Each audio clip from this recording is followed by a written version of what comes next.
comes Harrison. He's the next guy. Everybody called him Old Granny because he was too much of a geezer to run. So on his inauguration, he was like, I'm going to prove to everyone how tough I am. Yeah. It was freezing cold and raining. He had like an 8,000 word inauguration. Yeah. He got pneumonia and died. He died. He was like a few months. He died immediately. Like Shortest term. Died. Damn. Shortest term. Didn't have a minute of acting as trying president. to prove he was tough. Got sick the first day Died immediately. and died a few months later. What? Yep. G. That brings us to Tyler. He did nothing. Tyler was His general, party abandoned right? him. No, I'm thinking of Taylor. He was Harrison's vice president. So Oh, he Harrison stepped in. dies. The one thing he did do is set the precedent that the vice president stays as president. Nice. So everyone was like, "What? We don't know what to do here. The president's never died. Do you take over as an interim guy until we find a new guy?" And he was like, "No, I'm just the president." I'm the president. And enough that his party hated him for that. So his own party abandoned him. They didn't Why? put him up for re-election. Well, because they thought they should be able to choose another guy. They wanted to be able to put another stronger guy. Yeah. So he stayed. He had no parties supported him. He got nothing done. He was never up for re-election It again. must have been awkward. That brings us to our guy, though. This is who I wanted to get to. Polk, dude. Turns out Polk's the man. Really? Yeah. I know nothing about Polk. No. He was one term because he was a dark horse out of nowhere, and he promised everybody in his party, I'll only do one term. That way, some of you guys that are good, that are getting ready, you can take over. I promise to do one term. When he was running, his opponent's slogan was, "Who is James K. Polk?" Like, people were talking shit. As soon as he got in, oh, this is good. He was a tiny guy. He was 5'8", which was like, That's really small. yeah, he was 5'8", and when he got in, his wife was the one who came up with, they got to play Hail to the Chief every time you come in a room to give you some respect. Give him a little, yeah. Yeah, so that's why that happens. Nice. So right away, Polk starts going But it was wild. kind of a joke. It's like if a midget walked in. Yeah, Everybody goes, it's just a little guy. No, Polk's a beast. Immediately, he starts fucking with the British about Oregon. So they have the Oregon Territory Yeah. out there, which is just beaver hunting. Everybody's, beaver hunting. We're doing a little bit of that in mean? Nash Vegas. What do you mean? It means trying to get pussy. About pussies. Hunting in Oregon for They were in Oregon, pussy. Oregon, pussy hunting. So the British were pussy hunting. The British and Americans were both pussy hunting on the same territory. And Polk was like, nah, we're done with that. And he set the latitude and longitude was 54 and 40. So he came out with the slogan, 54 and 40 or fight. He was saying that to the British. He was like, we're going to very fuck you catchy. guys up. True. So he came out with that. During the Oregon dispute, many people in the US government were willing to give up the Oregon area to the British because of tensions with Mexico that were rising, and many were afraid that America would get into war with both Mexico and Britain at the same time. President James Polk, however, was unwilling to give up these territories and was willing to dispute with the British government. The British government was unable to call Polk's bluff, and they eventually settled an agreement which gave the United States the territory of what is now Oregon, Washington, and Idaho. It also, very importantly, gave Americans control of the Columbia River. And the British, People were really into They loved latitudes slogans. and longitudes. They were. back then. so he called that, and the British were afraid to call his bluff. They were just like, fine, take They're it. like, that slogan is so good. Yeah, like, Just take it. fuck, dude, this guy's Dude, nuts. you came up with the fucking, you used the longitude and latitude? So he takes that territory, which is huge.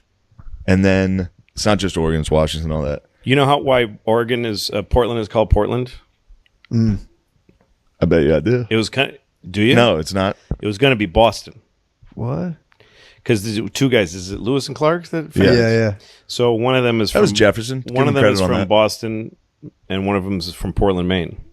And they both wanted to name it after their hometown. Oh. And they flipped a coin Huh. and named it Portland. And there is a Boston in Oregon. There's a town called Boston, Oregon. Anyway, go on. So after he gets Oregon, Yeah. he's like, all right, it's time for me to get Texas. He starts fucking with the Mexicans. Like, say they would send troops down just to see if the Mexicans would shoot first. Finally, they did. He Fucking immediately, lazy Mexicans. finally, they shot so a bunch many of times to he- get off their fucking frijoles and fire a shot. So they go to war. Here they come again. I don't want to fire. He fired the last Probably one of them was like tequila. 70,000 troops poured in. Oh no. So we immediately took California, Arizona, New Mexico, Utah, Texas, And This then is all who was Polk the in general? 4 years. Who was the general that penetrated all the way to Mexico City? This is later, right? This was the next guy who was Zachary Taylor. Yeah, Zachary Taylor was Zachary the big Taylor. Mexican American war Yeah, guy. he was the war hero. What? Zachary Taylor was dominating. So they them, but this is- gathered- He went into Mexico City, and if you go to in Mexico City, the big thing is Los Niños. These 6, I think it's 4 or 6 kids. So they stormed. They went all the way to Mexico City, and the citadel, the Chapultepec, the palace.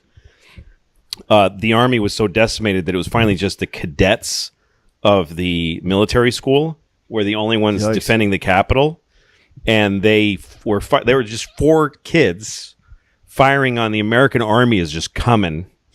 And they wrapped themselves in Mexican flags and jumped and dove and killed themselves. That was how they ended the pretty war. awesome. And the moment is Zachary Taylor's holding one of them, and he's saying they were just kids. Like he had no idea they were like fucking 12, 15 years old. man. And in Chapultepec, there's 4 big pillars that are still they're like war heroes. That's pretty awesome. Yeah. What did Mexico have back then? Was it like a king or like A lot what- of they had massive. So what was going on all these years, Napoleon assumed that the South would win the Civil War eventually. That there would be Europe always bet on the South because the South was a aristocratic America. It was about plantations and old families, and that's a European, and they loved Europe in the South. The North was always against Europe and wanting to start something new. So during the Civil War, Maximilian was just a Habsburg. But the way kings worked back then, there were some royalty factories. So the Habsburg family, who I think were like Flemish or whatever the fuck, they just had like a cousin of a king. They went, Maximilian and his wife, they're like, you guys take Mexico. So the Habsburg dynasty was a royal German family and one of the biggest dynasties of Europe from the 15th to the 20th century. As dukes, archdukes, and emperors, the Habsburg ruled Austria, Hungary, Spain, and Germany. Then, Maximilian I also acquired the Netherlands, Luxembourg, and Burgundy through marriage. Maximilian I was also Emperor of Mexico, but when the American Civil War ended, America demanded the withdrawal of troops from Mexico on the grounds that their presence there was a violation of the Monroe Doctrine.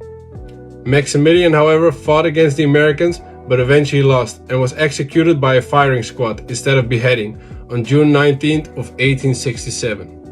So Napoleon sent French troops to Mexico and installed Maximilian, but then Which is what Cinco de Mayo is. yes, and then the Mexicans finally overran because when we lost the Civil War, when we lost the Civil War, I don't know what made me say that. No, when the South lost the Civil War, Napoleon was like, all right, fuck this. Well, And wait, he just- Napoleon was gone for this. or whoever the French Yes, pulled their well, there was like 3 Napoleons. Oh, true. right. I think it was a later Napoleon. Wow. Yes. Pulled support, Yeah. and Maximilian they beheaded him. Fuck. They fed peyote to his wife and sent her home. And there's some little village somewhere in like the Netherlands where they tell you like she's gonna come get you because she would run in the streets. She went insane. She would run the streets screaming. And they tell kids if you don't get to sleep because she comes out at night. If you don't go to sleep, she's gonna come get God. you. So Yeah, that's she how must far. have- That's how far in Mexico. Dude, if I'm they- sorry to derail you, No, but it's so crazy. No, that's so great. Zachary. So you were still at Polk and then Taylor. Polk, but still. So one thing that was cool was when Polk was instigating this war with Mexico. You got to cut that part where I say we lost. No, that's good. Cut that. I don't That's know what good. You made me say corrected that. it immediately. This is pretty sick. So Polk was up there like they're fucking with us. They shot at our troops. An old one-term senator from Illinois at the time stood up and said, "Were we on their territory when we shot him?" There was one guy that was opposed to the Mexican-American War, a guy by the name of Abraham Lincoln. Really? Abraham Lincoln. People were yes. like, "Hey, shut up, pussy! Yeah, dude. We're trying to take Texas. Shut yeah. the fuck And he's up." like, you guys, were we? And like, shh. Yeah, He was like, sorry. He's like, I think this was wrong. They're like- Anyway, that's why Polk's kind of the man. He added 1/3 of the entire United States in a 4-year term. Damn. Pretty good. Well, in territory. I know, but still, Still, it's like those big But you got states. Texas and California. And they were just That's sitting on probably the half our population. good. True. They're sitting on I the wish border. he hadn't added them, especially Texas. The But troops again, are sitting then there we being like, wouldn't Mexico have sucks. Mexico fucking Finally, sucks. one of them got Just go. Oh shit! Run! They're pissed. Yo, Mexico's gay. Again, that was a smashing. America destroyed Mexico. It was Yeah. mean. It was mean. Yeah, it's not nice. Then this is good. Polk, he was working his tail off. His tail. He was tired. He was so exhausted when he got done. He went back to Tennessee and just died. like right away, right? Yeah. He died, yeah. He was like, that was too much. I That should was have done a all lot that. of work. Yep. Just died.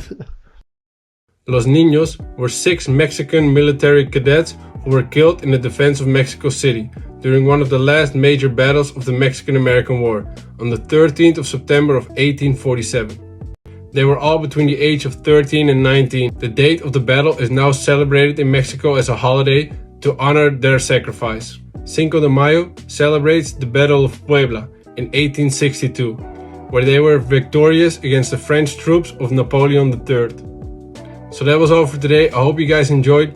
If you did, please check out the links in the description to Matt and Shane's Secret Podcast. Go and check out their Patreon. And also I'll leave a link to the podcast with Louis C.K. so you can check it out for yourself.